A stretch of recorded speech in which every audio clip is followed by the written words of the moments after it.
Hasta ahí era. Nada más era Mateo 19 del 1 al 12. Y en la semana pasada terminamos con la idea de la reconciliación, no sé si se acuerdan, habíamos hablado acerca de lo del perdón y las 70 veces 7 y todo eso. Entonces ahí fue donde quedamos en el capítulo 18. Y digamos ahora sí que qué mejor manera de hablar ahora de un tema de reconciliación que el de un matrimonio, que es donde pues a veces son relaciones donde hay muchos conflictos. Pero precisamente como habíamos hablado la semana pasada, obviamente la reconciliación tiene que ver con pues un arrepentimiento y cambio genuino para que pues precisamente haya esa reconciliación. No nada más es perdonar a la persona pues 70 veces 7 y esa persona pues sigue en esa constante negación de hacer lo que tiene que hacer, especialmente cuando se trata de cristianos. Uh, el cristiano pues obviamente tiene que vivir de acuerdo al amor de Cristo y por lo mismo va a tener que ir haciendo cambios. No puede nada más decir, pues a mí me aguanta todos ustedes y me tienen que perdonar 70 veces 7. No, pues si tú eres cristiano, tienes que cambiar también tú. No nada más es recibir y recibir perdón, es pues cambiar. Y entonces el tema del divorcio pues es uno muy controversial, tanto en estos tiempos como lo era en aquel entonces. La controversia pues hoy en día en las iglesias pues muchas veces está en el extremo en donde pues se nos enseña que el divorcio nunca es permitido, ¿no? Te divorcias y es casi el pecado imperdonable. Y la controversia en ese tiempo era lo opuesto, ¿no? Ellos querían permitirse el divorcio cada vez que se les ocurriera. Ahorita es de que no queremos que se divorcie uno nunca, aunque tal vez el esposo o la esposa quiera matar al marido o a la esposa. Y en ese entonces el punto era al revés, ¿no? El chiste es, ¿cuántas veces me puedo divorciar y estar bien? Los fariseos del tiempo de Jesús pues debatían mucho sobre los fundamentos del divorcio. Tal vez no lo sepan, pero había varios tipos de fariseos en el tiempo de Jesús. A veces nada más leemos en la Biblia pues fariseos, pensamos que es un mismo grupo, todos están de acuerdo, pero había dos, digamos, escuelas principales dentro de los fariseos. Estaba la escuela conocida como Shammai, que eran los que pues predominaban en el tiempo de Jesús. Y estaba el grupo de la escuela de Hillel, que en ese tiempo no eran tan populares, pero sí se hicieron populares unos años después. Pero los del tiempo de Jesús permitían el divorcio, pues si la esposa era infiel. Pero años más tarde, cuando pues, la escuela de Hillel toma, digamos, la popularidad, ellos decían que un hombre podía divorciarse de la esposa incluso si, pues, simplemente porque, pues no sé, quemaba las tortillas. Incluso también, pues si encontraba una mujer más atractiva, pues podías cambiar a tu esposa actual pues, por la que te gustó más. Tú la podías cambiar por pues, la razón que se te ocurriera a final de cuentas. Entonces lo que vemos aquí es precisamente a los fariseos poniendo a prueba a Jesús con pues, estas preguntas difíciles, pues que de por sí eran un debate ya antiguo. La postura de los fariseos pues era pues si la ley de Moisés permitía el divorcio, pues entonces te puedes divorciar, ¿no? Si hay una ley que te permite divorciarte, pues es porque te puedes divorciar. Entonces, pues divórciate. Si ya no te gustó algo, divórciate. Es la mentalidad que ellos tenían. Es el tipo de mentalidad que de por sí tenemos como humanos. Cuando alguien nos da una regla, pues más bien nos están dando una idea. Por ejemplo, ¿no? Con los niños. Si a un niño le dices que no haga algo, ¿qué es lo que le acabas de decir? Justamente qué es lo que va a hacer. Tú le dices, no hagas esto y, no se me había ocurrido hacer eso, gracias por la idea. Y ahí va el niño justo a hacer precisamente lo opuesto. Incluso Pablo así lo describe, ¿no? En Romanos 7:11, él dice que el pecado, aprovechándose de la ley, me engañó. Dice, o sea, si yo les digo, no piensen en elefantes rosas voladores, algunos de ustedes ya lo están pensando, Sara ya se lo imaginó. No puede Entonces, reírse uno. ya rompió la ley ahí automáticamente. Pero ese es el punto, o sea, a veces la regla al mismo tiempo como que se agarra ahí del problema, se agarra de esa regla y pues acabamos haciendo el problema en lugar de seguir la regla. Entonces obviamente pues en este debate Jesús pues como constantemente lo logra, no cae en el juego de ellos. Más bien él señala el error que ellos tienen en su pensamiento de pues cuál es la intención original del matrimonio. El matrimonio está hecho precisamente para hacer un compañerismo de por vida entre un hombre y una mujer. No es algo que deba deshacerse y volverse a hacer cada que uno pues quiere.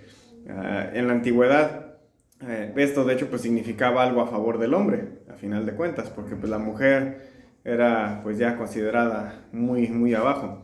El hombre era el que tenía la opción de divorciarse cuando quisiera, cuantas veces quisiera, la mujer no. Hoy en día pues tal vez la situación es un poco diferente, pero de todas maneras pensemos, ¿no? Por un poco esto, porque de todas maneras vivimos en una cultura aquí en México donde pues quiera o no tenemos ese machismo ahí. En muchas relaciones el hombre es macho si engaña a su mujer con otras. El hombre es un Don Juan, le decimos, ¿no? Porque no, sí es bien ligador. Pero si una mujer engaña al hombre, la mujer es una ¿qué? No lo digan. Mejor no lo digamos.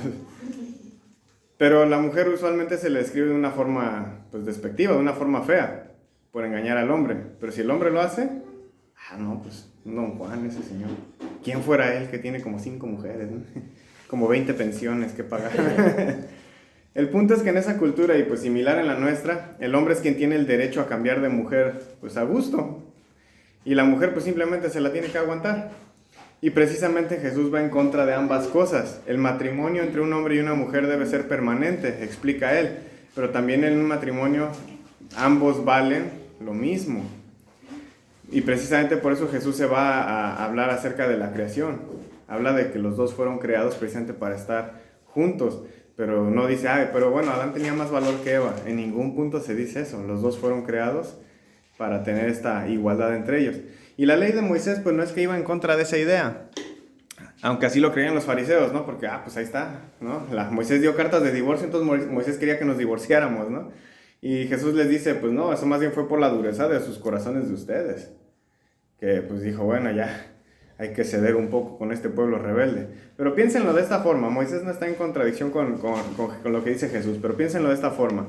Cuando uno, por ejemplo, contrata un seguro para carros, la aseguradora te va a decir cosas como, bueno, si chocas, pues nos llamas a este número. Si te chocan, pues nos llamas a este número. Si se te poncha una llanta y no sabes cambiar la llanta, pues nos marcas a este número. Si se te descompone el carro, pues nos llamas a este número, ¿no? Y te dan una lista a veces bien larga de todas las cosas que te pueden pasar con el carro o con la moto, y te dicen, si algo pasa, pues marcas aquí, ¿no? Ahora, ¿quiere la aseguradora que se te descomponga el carro o que te choquen? Pues no. De hecho, a ellos les conviene que tú sigas pagando sin que ellos tengan que poner un solo peso en tu carro. Si tú tienes, digamos, toda una conducción perfecta, nunca tuviste un accidente y estuviste pagando 15,000 pesos al año, pues qué bueno, qué buen cliente eres. Es mejor que no te pase nada. Entonces, ellos no les conviene que sigas pagando, pues ahora sí que si tienes percances, ¿no? Incluso a veces te empiezan a subir pues el costo del seguro. Si ven que chocas bien seguido, te empiezan a subir el costo porque pues no eres muy buen conductor. Pero esas instrucciones precisamente que dan son pues para que en caso de un accidente sepas qué hacer. No es para que busques el accidente, es simplemente para que, bueno, pasó, pues entonces sepas exactamente qué hacer. Y lo mismo pasa con la ley de Moisés. Moisés no estaba dando instrucciones para que se divorcien, sino para que supieran qué hacer en caso de que el matrimonio pues de plano tronara a un punto sin remedio. Pero Jesús, digamos, les cambia la jugada, ¿no? Les enseña la falla en la lógica de ellos. Dios diseñó el matrimonio para ser igualitario y para ser pues algo permanente, algo que no se deshaga. Pero si uno de los dos, quien quiera que sea, es infiel, pues hay lugar para ese divorcio. ¿Por qué? Porque esa persona ya rompió el pacto que los dos tenían. Se supone que el pacto, cuando alguien se casa, es un pacto mutuo. Yo me quedo contigo hasta que la muerte nos separe, y la otra persona dice lo mismo. Pero si alguien ya se separó por meter a otro tercero, o cuarto, o quinto, ¿no? Depende de cuántos metan, pues ya rompió ese pacto.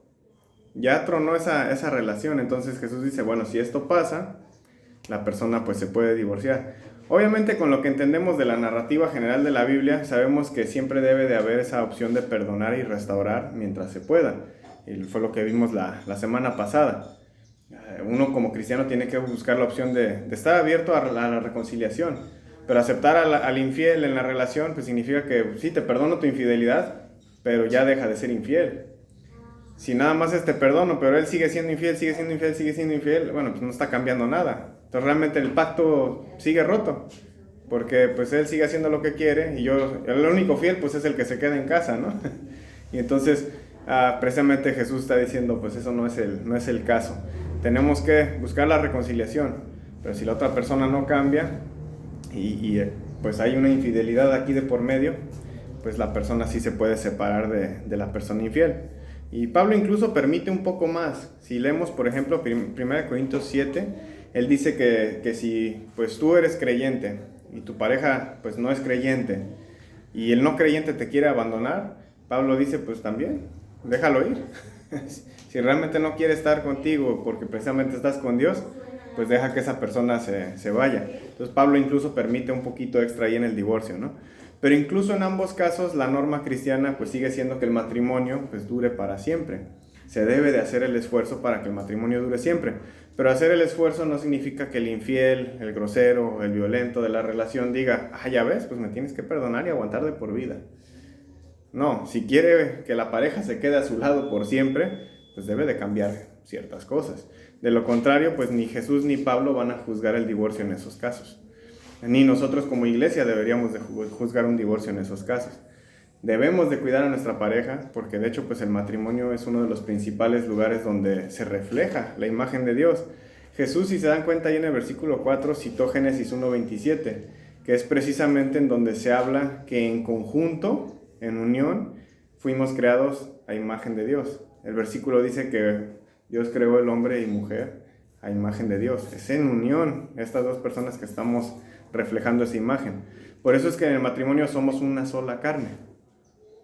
Ahora, aquí podríamos preguntarnos a los casados, ¿realmente nuestro matrimonio está reflejando la imagen de Dios? No se ve, dice Lupe. Debemos recordar que la Biblia también habla del matrimonio como un ejemplo de las bodas del Cordero, es decir, la boda entre Cristo y la iglesia. No sé si han leído alguna vez el libro de Oseas. Se oye muy fresón el libro, pero nada que ver, ¿no? Oseas. Oseas es un libro que nos da un buen ejemplo de esta boda. En la historia de Oseas es un profeta, está casado con una mujer que le va a poner los cuernos y se los pone. Llegan a tener hijos, incluso Oseas le pone a sus hijos de nombre, ese no es mío y este no lo conozco, básicamente. No se sabe si realmente son de él o no. La mujer lo deja porque pues, se va tras varios hombres. Pero al final de la historia, Oseas regresa con ella, la vuelve a buscar, se vuelve a casar con ella y bueno, a los hijos se les cambia el nombre por, pues sí son míos, como quien dice, los adopta, ¿no? Pero en esa historia precisamente se describe a Israel, el pueblo de Israel, como Gomer, que es la esposa de Oseas. A Israel se le escribe como la mujer infiel, porque Israel se la pasa yendo tras otros dioses, se la pasa yendo tras otros reyes, se la pasa haciendo todo menos pues estar en su relación con Dios. A Oseas pues se le describe precisamente como Dios en esta historia, el que está ahí fiel y esperando de, bueno, a ver a qué hora va a regresar mi esposa conmigo, ya me puso el cuerno varias veces y aquí qué pasó, ¿no? Yo la sigo esperando. Dios constantemente mantiene la relación abierta a la reconciliación si Israel deja de ser infiel, es la narrativa de Oseas. Pero mientras Israel es infiel, pues no tiene ninguna relación con Dios. Ese es el punto de ese libro. Pensemos en esto un momento. Si el divorcio se permite por cuestión de adulterio, según Jesús, porque te pusieron los cuernos, digamos, ¿no? Si alguien es infiel, te puedes divorciar según Jesús. Y los cristianos le ponemos el cuerno a Dios con nuestra forma de vivir. ¿Cómo vas a ser salvo si eventualmente Dios se divorcia de ti? Como mencioné antes, el infiel pues es el que quiere que el fiel pues siempre espere. Al infiel le conviene que el fiel pues siempre esté esperando, que siempre haga el cambio, que siempre perdone, que siempre esté ahí atento, que siempre esté abierto a la reconciliación y el perdón. Es el que siempre quiere que lo reciban, ¿no? Como si no hubiera pasado nada. El que quiere que lo aguanten a pesar de todo lo que ha hecho. Pero llegará un día en el que ni Dios va a esperar más. El problema es que nosotros pues somos muchas veces en esas ocasiones esa persona infiel en la relación con Dios. Y esperamos muchas veces que Dios nos perdone siempre y que nos aguante siempre, pero no estamos dispuestos a cambiar para mejorar nuestra relación con Él. Y esperamos que simplemente, pues yo puedo mantenerme infiel y Dios, pues, Dios como sea me va a perdonar. Dios como sea siempre me va a aguantar. Queremos ponerle el cuerno a Dios y que Dios esté contento con ello. O por lo menos que pues, nos aguante con todo y eso. El problema es que si esto hacemos en nuestros matrimonios, no podemos mantener un matrimonio bien porque pues lo tronamos a veces por infidelidades, le hacemos maldades al esposo, a la esposa de diario, pues ¿qué no vamos a hacer con Dios? Que no vemos. Si a la otra persona la veo diario, ya es más fácil amar a alguien que ves. ¿Cómo le vas a hacer con alguien que no? Se nos hace todavía más fácil ser descarados y ponerle el cuerno a Dios. Lo curioso es que cuando una persona le pone el cuerno a su pareja, pues usualmente se hace en secreto, ¿no? La otra persona no me ve que le estoy poniendo el cuerno, ¿no? Aun cuando pues la persona tal vez lo sepa. Pero uno piensa, mientras no me ve, pues me salgo con la mía. Y digo que es curioso esto porque en el caso con Dios, nosotros somos los que no lo vemos a Él. Pero Él está ahí viendo cuando le ponemos el cuerno. Y aún así lo hacemos, aún con Él estando ahí.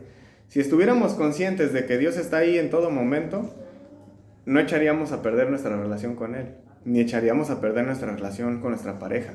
Simplemente imagínense, ¿no? Cuando estamos peleando tal vez con el novio, la novia, con los amigos, con la pareja, en este caso ya de casados.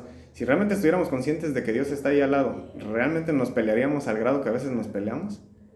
¿Dejaríamos que una pelea escalara tal vez al punto que a veces escala? En donde ya empezamos a decirle hasta groserías, en donde tal vez ya empiezan los empujones, donde tal vez ya empiezan los golpes. ¿Lo haríamos si Dios estuviera parado ahí al lado? Decimos que no, pero sí está ahí, y aún así lo hacemos. El problema es que no estamos conscientes de que ahí está, ¿no? Y no solo con la pareja, como digo, pues la relación con amigos, la relación con el novio, con la novia, con los hijos. Ellos sufren cuando incluso este tipo de cosas pasan entre los papás, y pensamos que no afecta. Pensamos que, bueno, es problema mío y de mi esposa, pero ¿y los hijos? Ellos también pasan por ese tipo de traumas cuando ven pues esta mala relación. Y cuando esos hijos se casan, pues ¿qué es lo que aprenden? Pues un matrimonio se trata de peleas. Y es lo que buscan. Hace años con unos vecinos ahí, creo que eran de mi abuelo, los vecinos, ella había crecido en un hogar donde el papá era golpeador. Y entonces cuando ella se casó, pues ¿qué es lo que esperaba? Me tiene que pegar. Y se casó con el hombre más manso del mundo, ¿no? No era Moisés, pero casi. Este hombre, o sea, peleaban y él, pues bueno, perdón. O sea, cedía en todo, ¿no? El hombre ideal que todas quieren, ¿no? Ahí estaba él. Y ella se enojaba porque no le pegaba. E incluso fueron y hablaron con mi abuelo y es que no me pega. Pues manita, pues ¿por qué quieres que te pegue, no? Pues es que entonces no me ama porque no me disciplina. O sea, y ella tenía tan metido en la cabeza que su papá la golpeaba a su mamá que pues a ella la tenían que golpear también. Total que sí se acabaron separando, de hecho, porque ella no aguantó esa relación de 0 golpes. Ella quería a alguien así. Y entonces obviamente sí era masoquista. Y obviamente entonces pues el trauma que ella tuvo de niña pues fue lo que buscó de grande. Y el problema es que todos pasamos a veces por eso. Si gracias a Dios crecimos en una familia donde se llevaban bien los papás, pues usualmente vamos a buscar ese tipo de relación con nuestra pareja. Pero si traemos problemas de casa, pues ¿qué es lo que vamos a hacer con la nueva pareja que tengamos? Exactamente lo mismo. Se transmite todo eso. Con razón es tan difícil ser cristiano. Salud, Lupe. Nos cuesta trabajo la fidelidad, quiera o no. Y los discípulos así lo expresan, ¿no? Ahí en un versículo les dicen, pues si así es la relación del hombre con su mujer, no conviene casarse.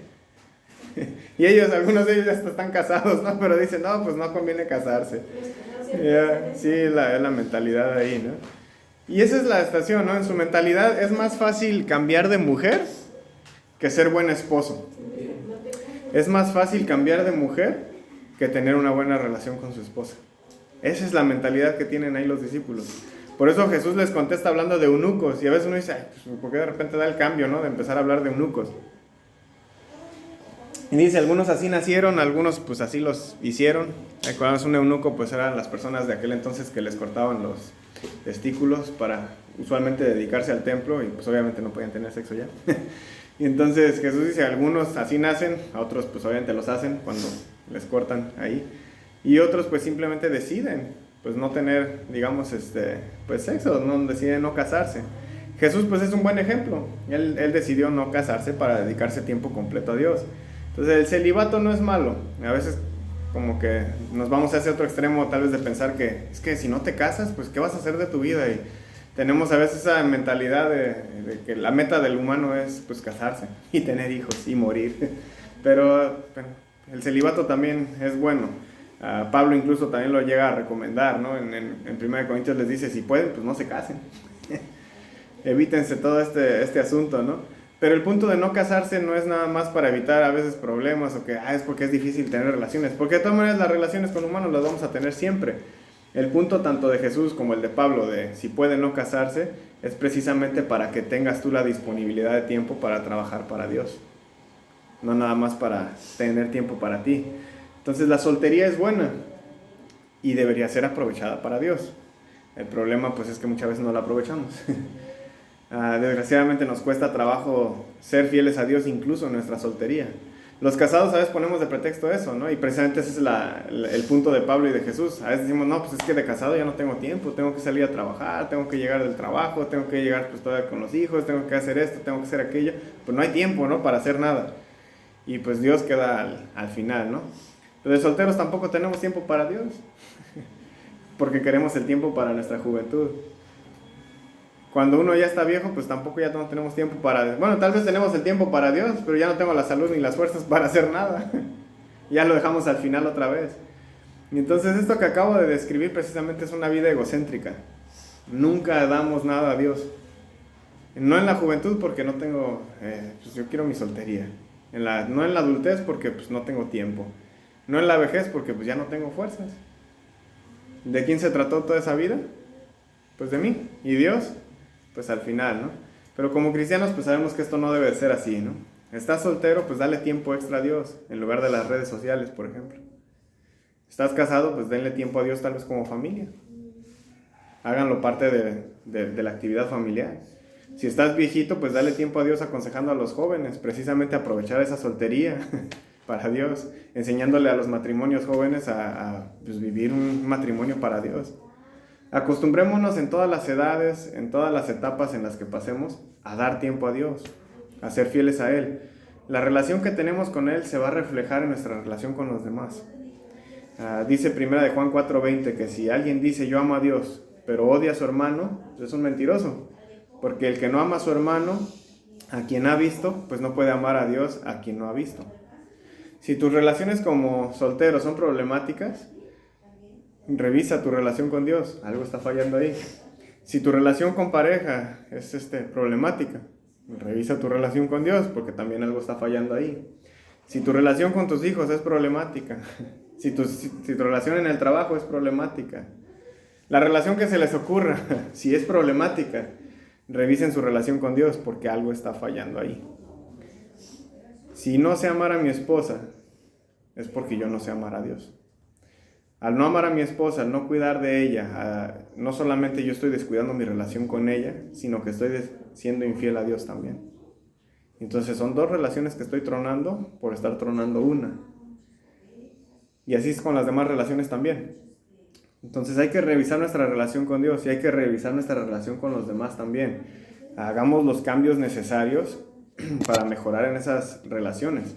De lo contrario, pues estamos no solamente viviendo incómodos con quienes nos rodean, porque eso de ley va a ser así, si no nos podemos llevar bien con ellos, sino que también estamos pues incomodando en nuestra relación con Dios. Y si el divorcio se vale por el adulterio, pues como dije hace rato, ten cuidado entonces de que Dios no se divorcie de ti por ser infiel. ¿Alguna duda?